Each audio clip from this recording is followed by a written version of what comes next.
Dear students, welcome to Amrit senior secondary school class 8 सामाजिक शिक्षा भूगोल का लेसन नंबर 2 प्राकृतिक साधन का भाग 8 आज हम आपको करवाएंगे। हमारा आज का टॉपिक है मनुष्य के लिए जल साधन, जिसके हम आपको 4 पॉइंट करवा चुके हैं। आज हम उससे आगे आपको करवाएंगे भूमिगत जल और जल संरक्षण। आप साफ पानी के साधन की उस फिगर को भी देखो जो हमने आपको पिछली बार भी दिखाई थी। इसे देखो बच्चों, इसमें से हम आपको इसके 2 भाग बारिश का पानी, नदियाँ, झीलें और तालाब करवा चुके हैं। आज हम भूमिगत जल के बारे में आपको बताएंगे। तो बच्चों शुरू करते हैं हम अपना आज का अगला पॉइंट भूमिगत जल। तो इसे शुरू करने से पहले भूमिगत जल जिन साधनों के द्वारा बाहर निकाला जाता था, आप पहले उनकी तस्वीरें देखो। इसमें एक तस्वीर कुएं की है और एक हैंड पंप की है। इन साधनों के द्वारा जो भूमि के अंदर पानी होता था उसे बाहर निकाला जाता था। तो बच्चों हम शुरू करते हैं। भूमिगत जल मानव के लिए विशेष महत्व रखता है। ये कुओं और ट्यूबवेलों द्वारा पृथ्वी में से निकाला जाता है। ये जल मुख्य रूप से पीने या सिंचाई के काम आता है। भूमिगत जल चट्टानों की बनावट और उस प्रदेश में वर्षा की मांग पर निर्भर करता है। तो बच्चों मनुष्य के लिए ये जो भूमिगत जल है बहुत ही ज़्यादा महत्व रखता है और हम इस भूमिगत जल को कुओं ट्यूबवेलों के द्वारा पृथ्वी में से बाहर निकालते थे। तो ये जो भूमि के अंदर जल है, भूमि के अंदर आता कैसे है? तो जो बच्चों वर्षा का पानी होता है वह धीरे धीरे भूमि के अंदर रिस कर ज़मीन के अंदर चला जाता है और भूमिगत जल के स्तर को बढ़ा देता है और उसी पानी का हम इस्तेमाल सिंचाई और अपने घरेलू कार्य में और पीने के लिए करते हैं। तो बच्चों मैंने अभी आपको जो तस्वीरें दिखाई थी, जिसमें एक तस्वीर कुआं और एक हैंडपंप की थी, तो उस तस्वीर को आप फिर से देखो। पहली तस्वीर जिसमें कुआं बना हुआ है, उस कुएं को एक रस्सी के साथ एक बाल्टी को बांधा गया है। कुएं में एक रस्सी है और उसमें एक बाल्टी को रस्सी के साथ बांधकर कुएं के अंदर पहुंचाया जाता था और फिर पानी भरकर उस बाल्टी को रस्सी के द्वारा ऊपर खींचा जाता था। तो बच्चे ये साधन हो गया। ये कुएं और हैंडपंप जो है अधिकतर गांव में ही होते थे, परंतु आजकल इनका स्थान बिजली से चलने वाली मोटर ने ले लिया है, जो आज हर घर में लगी हुई हैं। तो ये अलोप होते जा रहे हैं हमारे पुराने साधन जो हैं। तो इस पानी का इस्तेमाल घरेलू कार्य और पीने के लिए और सिंचाई के लिए हम करते थे।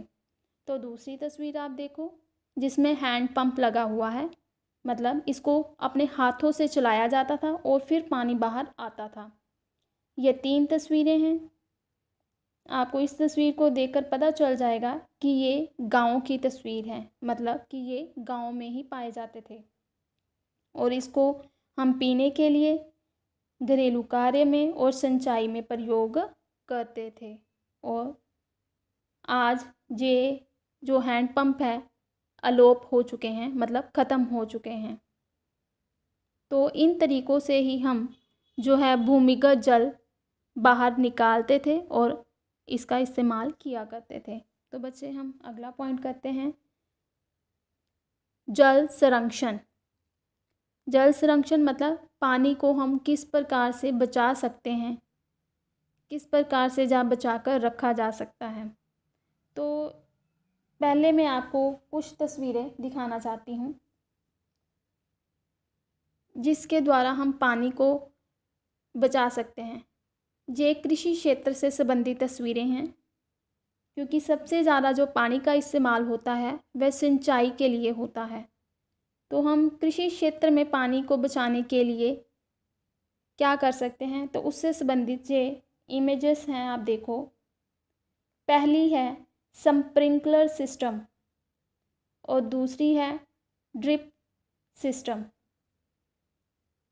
स्प्रिंकलर सिस्टम मतलब फुवारा विधि और ड्रिप सिस्टम मतलब टपक सिंचाई विधि, मतलब बूंद बूंद पानी जो है पौधों की जड़ों तक पहुंचाया जाता है। तो बच्चों, एक तस्वीर आप और देखो जो ट्यूबवेल की है। ट्यूबवेल की है, ये आज भी आपको हर गांव में खेतों के पास लगा हुआ दिखाई देगा। तो बच्चों, हम आज शुरू करते हैं आगे पढ़ना। पानी का मानव के जीवन में महत्व देखते हुए इसका संरक्षण अति आवश्यक है। मुख्य बात यह है कि जल ज़रूरत से ज़्यादा प्रयोग ना किया जाए, मतलब कि सारे विश्व में पानी को बचाने के लिए प्रयास किए जा रहे हैं, क्योंकि पानी हमारे लिए बहुत ज़रूरी है। पानी का हमारे जीवन में बहुत ज़्यादा महत्व है। तो पूरे विश्व में पानी को बचाने के लिए 22 मार्च को पानी दिवस मनाया जाता है। 22 मार्च को पूरी दुनिया में पानी को बचाने के लिए पानी दिवस मनाया जाता है, और इस दिवस को मनाने का मुख्य उद्देश्य लोगों को पानी बचाने के लिए जागरूक करना है, ताकि हम इस दिन पानी को बचाने के लिए ज़्यादा से ज़्यादा इकट्ठा होकर पानी बचाने के लिए प्रयास कर सकें। मुख्य बात यह है कि जल ज़रूरत से ज़्यादा प्रयोग ना किया जाए। सिंचाई की नई विधियाँ जैसे फुहारों आदि का प्रयोग किया जाए। वर्षा के पानी को बांध बनाकर जमा करके बाद में प्रयोग किया जाए। वर्षा के पानी को भूमिगत कुओं द्वारा भूमिगत जल का स्तर ऊंचा करने के लिए प्रयोग किया जा सकता है। ज़रूरत पड़ने पर पुनः प्रयोग भी किया जा सकता है। सीवरेज का जल साफ करके सिंचाई के लिए प्रयोग किया जा सकता है। अंत में कह सकते हैं कि जल का प्रयोग ऐसे करना चाहिए कि पृथ्वी पर जीव जंतुओं और पौधों को जल का खतरा पैदा ना हो जाए। मतलब कि हम सिंचाई के लिए बहुत सारी नई विधियां अपनाकर पानी का जो व्यर्थ गवाया जाता है उसको हम बचा सकते हैं, क्योंकि सबसे ज़्यादा जो पानी का प्रयोग है वह सिंचाई क्षेत्र मतलब कृषि में किया जाता है। तो हम कृषि क्षेत्र में पानी को बचाने के लिए बहुत सारी नई विधियां अपनाकर पानी को बचा सकते हैं। तो बच्चों, उसके लिए आप वो पहले तस्वीरें देखो जो मैंने अभी आपको दिखाई थी, जिसमें पहली तस्वीर फुहारा विधि की है, फुहारा विधि, और दूसरी तस्वीर जो है वह टपक सिंचाई विधि की है। टपक मतलब बूंद बूंद, ड्रिप सिस्टम। अब फुहारा विधि सिंचाई विधि से पानी कैसे बचा सकते हैं? जैसे हमें वर्षा के रूप में बहुत ज़्यादा पानी धान की फसल के लिए चाहिए होता था, धान मतलब चावल की फसल के लिए, तो वर्षा के रूप में वो जो पानी है उसको ऊपर से नीचे की ओर फसल को दिया जाता था। तो ये फुहारा सिस्टम उसी क्रिया के अकॉर्डिंग काम करता है। ये पानी भी ऊपर से नीचे की ओर पौधों की जड़ों तक पहुंचाया जाता है, तो इससे भी हम बहुत सारा पानी बचा सकते हैं। और दूसरा जो टपक सिंचाई विधि है, उससे भी बूंद बूंद करके जो पानी है पौधों की जड़ों में पहुंचाया जाता है।